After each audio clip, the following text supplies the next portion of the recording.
ఏ మాయాలోకంలోనో నన్ను మెల్లగా తోసేసింది, తలుపులు మూసింది, తాళం పోగొట్టేసింది.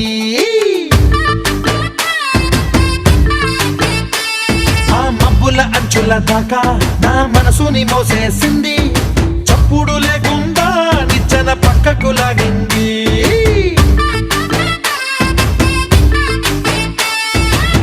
తిన్నగా గుండెను పట్టి గుప్పిట పెట్టి మూసేసింది, అందమే గంధపు గాలై మళ్ళీ ఊపిరి పోసింది. తీయని ముచ్చటలెన్నో ఆలోచనలో అచ్చేసింది, ప్రేమనే కళ్ళద్దాలు చూపులకే తగిలించింది. కోసల దేశపు రాజకుమారి, ఆశలు రేపిన అండాల పోరి, పూసల దండలు నన్నే గుచ్చి మెళ్ళో వేసింది. అమ్మో బాపు గారి బొమ్మో, ఓలమ్మో మల్లె పూల బొమ్మో.